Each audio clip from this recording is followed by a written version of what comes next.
Hello, you wonderful people, and welcome to another episode of Crime Centric. This being a show where it's about crime dramas that I watch. For today's episode, I'm going to talk about Season 2, Episode 5 of Only Murders in the Building. A great episode. A lot of really interesting things went down in this episode, so let's break it down. First and foremost, I love that this entire episode is about, secrets, but it's about tells, because Oliver's always been very good at telling when people are lying, which isn't always 100% the case, because it's not like, I guess, like, the biggest, easiest way to keep a secret is when you don't know you're keeping a secret. But it's like, right, it's like, you couldn't tell, like, you didn't really know. Well, I guess it's like, you ended up finding out Teddy's secrets and stuff like that, but I guess that's because you weren't trying to find out his secrets. And you weren't trying to look for Jan's secrets, so you didn't see them. So I think that's a little, but maybe I'm overthinking that.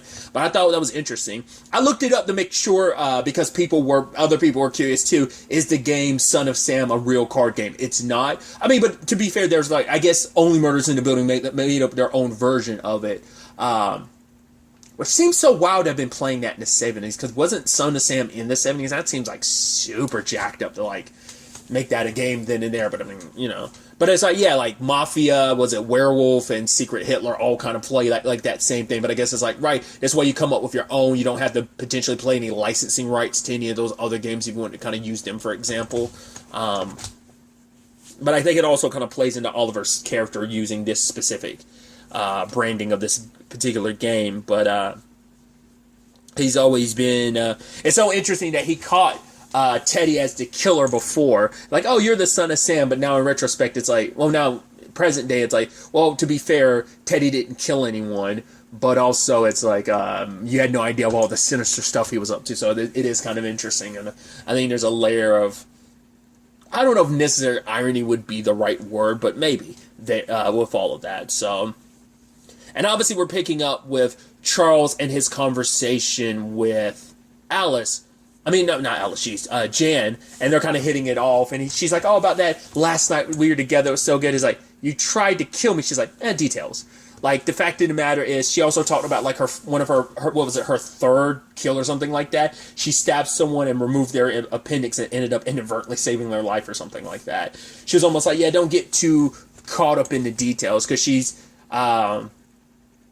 because regardless of anything, Jan is saying that Charles kind of misses this. Like, admit that you miss us. Like, we worked well together, that you do enjoy this, like, thing that we have. Like, the back and forth of us theorizing about stuff and, coming up with theories and, about the last case.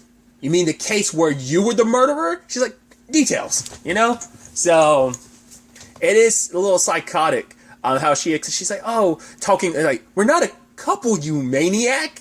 Because she's talking like she is, and they are, and even to a point, Charles is falling into that, sadly, because regardless of anything, him and Jan have chemistry. He does like their thing, which is kind of sad, and there's a dark twist to that. Like, she legitimately loves him, and he loved her, and he still has those feelings because he's never connected with anyone. I mean, she was the first person he connected with in such a long time that it's hard to really kind of quite shake that, Which also, I think, speaks volumes that he didn't tell Oliver nor Mabel that he went to go visit. Jan, and is talking to her that she's the one that kind of gave him that theory. Which I love that. Well, Mabel was traveling through the secret rooms, and she ended up finding a passageway into her closet, and there was a matchbook, which led to the place that Bunny visited frequently. Was it the Pickle Diner, where she met with this mysterious person? But I like Charles and Oliver had that back and forth about, they referenced something about like, oh yeah, like Charles, like I flipped past his Brazos TV show to watch something else.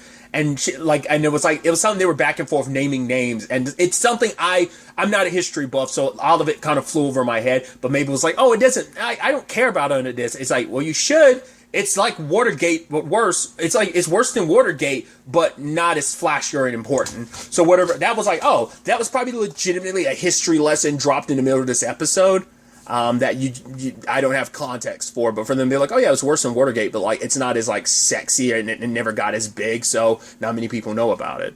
So I thought that was interesting. But I also love that when they ended up going to the diner, lo and behold, they run into their fans and they're like, all right, you're going to have to keep quiet about the spoiler alerts. Because, like, you know, it's like, oh, and also the back and once again, how meta this show is. It's like, oh my God, thank God, some story progress. I mean, those last 2 episodes about the bird and then the pregnant lady, really? And we're like, oh, I love it. And also the whole commentary on like, oh, Mabel, because Charles finally like, oh, you're dating Alice. I mean, it's probably not even just the whole thing of like bisexuality. It's probably also because like, oh, maybe he was still under the impression her and Oscar, like maybe he hadn't really gotten an update about that. But also it's right, oh, I didn't know you that was your, you know, thing. But it's like, I love Marv. It's like, yeah, my daughter came out to me. He's like, I'm still dead to her, but can a dead man like a Facebook post? And everyone else at the table is just someone's like, oh, Marv, you always say this shit that everyone's just kind of like, no, bro, just stop talking, Marv. But Jen's the one that kind of put it in Charles's head that like, hey, the person that's most likely this killer is an artist, and they don't like stick things out through the like middle, like they stick around until the very end essentially to kind of finish their piece. And lo and behold, there's a new person in Mabel's life who happened to come into her life around the time Bunny died, and is also an artist too. So Charles is a little reluctant. He's kind of like not sure if he wants to believe her, but then it turns out, wait, she saw this Swedish movie I did where I had like half a role, like I was in half a scene or something like that. It's like, obviously she can't be all bad, and it's like you are literally doing the same thing as the Jan situation. Anytime someone gives you even a bit of slightest flattery about your career, and he was like, that's a fair point. And it's like, you know, Oliver talks about everyone's tails, and Charles is like, well, what is my tail? It's like, you don't have one, Charles, because you're just an uncomfortable mess and you're so easy to read because of that. And he's like, don't leave me alone, I don't do well in parties. He's like, hi. He's like, I'm not very good at parties because my uncomfortableness makes me come off looking creepy. And he just randomly said that to some people walking by. But the moment Oliver goes around Alice, he immediately didn't trust her. So I guess he immediately could tell her tell, and he ends up revealing that. He kind of goes hard in the paint with the Son of Sam game. And I love Alice. It's like, oh yeah, we do this game back home with Jack the Ripper. He's like, no, it's 70 in New York. You're not even born yet. Back to it. Like, because I really love how they orchestrated that scene too, where like the moment he's like, blackout, and then it's like, boom, everyone's in like 70s gear and just you kind of snap back to reality. I love when Oliver like changes reality to like kind of work things out like he is in this one. And one by one, everyone ticks down until, of course, it's only Mabel and Alice left. And Oliver called her out, not only for lying about, he knows that she's the son of Sam because she's also lied about everything else because her tell is her twirling her hair. And it's like, no, I don't do that. And it's like, well, she's like, well, you do that. And it no longer was about the game. It was about Charles and Oliver suspecting her. And it turns out a lot of her life is a lie. She's put on airs because she's like, right, I'm an artist, but who's going to buy art from someone who has like a normal background, doesn't come from a rich family. So she created this fake persona just to kind of add validity to her art and just kind of, you know, and it just became easier to lie. Which Mabel's pissed at her for lying, and obviously the mood to the party died, but she also revealed herself to be a blonde. And I'm like, what I thought was fascinating is at no point in time did Mabel ever say, hey, I'm the son of Sam. And Mabel didn't really, I guess, think too much about it to think like, right. Because I guess also did, once again, that's also the thing of like, maybe, his instincts are there, but if he's really looking at someone, because like I said, I don't think he's always looking at someone, because he didn't look at Jan, he didn't know to be looking at Jan, he didn't know to be looking at Teddy, and he didn't know to look at Mabel, because once again, he didn't know that she lied to his face about the Tim Kono thing, because he accepted people as, sometimes you accept people as they are, so you're not looking for their tales or looking for their lies. What is Mabel's tell? You know, now that they've spent enough time together, he probably knows when she's lying, because we never found out what her tell was. But it's implied, like, because I was like, yeah, but maybe Mabel just assumed, like, Oliver was, the whole game was constructed just to kind of, like, get it down to Alice regardless, right? So she probably thought, like, oh, because even Alice has thrown it out, like, who's to say you aren't the killer? And it's like, well, Mabel was so caught up and focused on Alice, and that was kind of the point, that Mabel didn't ask the question, wait, so who is the son of Sam? Like, everyone was so disheartened because of the situation. Like, she, like, made Oliver look like the bad guy and kind of killed the mood to the party. So no one did ask the question, wait, if she wasn't the son of Sam, who was? I mean, because the victims would have had to reveal themselves. So it wasn't anyone else at the party. And the only people who never revealed their cards were Mabel, potentially Oliver, and, well, Alice revealed hers. But it's like, right. We find out later on, it was, in fact, Alice, that she is quite the liar, even though she was saying, oh, no more lies between us. Like, she must have swapped cards with Mabel at the last second or something without Mabel realizing it. So, but once again, Mabel's so caught up in the person she cares about. Well, first and foremost, finding out they're liar. She not trying to, because I'm saying, like, oh, she's a liar. It's like, right. As Mabel says, people lie. But it's like, it comes off a little more sinister because of everything else. But she apologizes to, like, lying to Mabel. It's like, right, she just regretted not being able to go to the right schools, because it's like how different her life had been if she would have gone to the right schools, been in the right places. So she lied, but she realizes, like, right, I shouldn't have ever lied to you. But Mabel's like, yeah, like, I lie to people all the time. You asked me if that thing at the Thai restaurant was hot or not. I said no, it was. When people ask me, have you seen this movie or heard this band? Yes, I have, even though I haven't, because I have trust issues. Considering her circumstances, the Zoe situation, everything with Tim and everything, understandable why she'd have trust issues. And we kind of saw semblances of that in season 1. And I think she's worked through a lot of it, but it's still kind of an underlining issue that's there.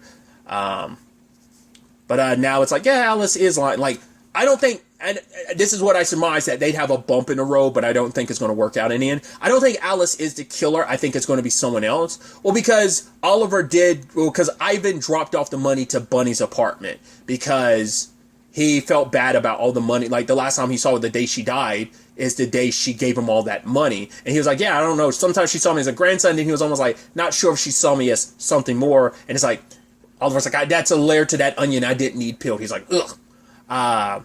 But they get someone on the surveillance footage, but it's so grainy and it's from behind, you can't tell, no details really, you can tell who it is. So I'm like, who could have met with her? Is it someone we know? I was like, I don't think it was Teddy, because I don't think Teddy was out yet at that point in time. And whoever it was, Bunny seriously didn't like, and even said, like, oh, they're not a friend. So I'm wondering what that's about. But also, Oliver got a bit of a rude awakening this episode, because it's like, because Will came to him and was like, right, Dad, you said you're Irish, right? He's like, oh yeah, like I'm 100% Irish. And like, yeah, obviously I'm like half mom, but I'm also half Greek. He's like, no, that doesn't make any sense. And in that moment, he's looking down at the dips and stuff, and it's like, Demos, and it's like, wow. So, Teddy's your biological dad, so that's been a secret that's been right in front of you the entire time. Once again, playing into the fact is, because even back then he was like, oh, do you have another secret you need me to expose? And he's laughing and joking, but like the awkwardness between Teddy and Roberta, because he wasn't looking for it. He wasn't looking for that lie, so he didn't see the full-blown tale.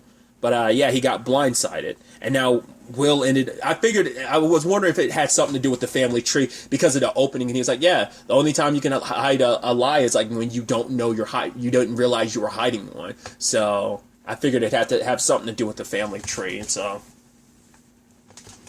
now finding out also Theo is his half brother. Now it's also like, cool, your biological dad is going through all he's going through, and so is your half brother. So that's interesting. Because they're even hinting stuff in there, being like, oh, the fact of the matter is, trying to say like, oh, like being an artist and stuff like that is in their blood. But then also, he was saying like, yeah, I'm surprised he's the artist, he's becoming like, oh, the theater person that he is, considering like he's more of like a mathlete than anything else. Well, it makes sense now in regard, because sadly, it's not your biological son. Doesn't take away the fact is that he still is your son regardless of biology, you know? Which is like, oh. And so I'm curious what Roberta's going to do now that the truth is out there. I guess she figured no one would ever kind of look too deep into it. This was always going to be their secret that they take to their grave, maybe. That's going to be interesting to see where things kind of go from Oliver, considering like everything between him and Teddy, and now knowing like, right, Teddy was your friend and he had secretly slept with your wife, and that your son isn't your son, but still is your son, you know. But also now everything with Teddy going on. He said he was going to fuck you. It wasn't going to be in this regard, but inadvertently, I mean, he fucked you in the past without letting you know. So it's kind of coming back to bite you now. But I guess Teddy's will be like, no, this isn't my revenge. My revenge will come in a different shape or form. That was the past. Now I'm going to fuck you because I don't like you. That was me. Just something happened between me and your wife. Neither one of us wanted to hurt you, type of thing. I don't know. It's going to be interesting to see how that plays out. But then there's also like the Jan and Charles thing about like those blueberry things that are like in her in his freezer and stuff. She's like, oh, just like one more and stuff like that. And him not being able to hang up and him probably going to continue visiting her, not only for, once again, the Hannibal Lecter help, but also because he can't pull himself away from her like their thing. It's kind of intoxicating. So we'll see how all of this ends up playing out going forward into the next episode. But really, that's all I want to talk about. Till the next time we meet, be happy, be safe, live life to the fullest, and enjoy it. Good day and goodbye.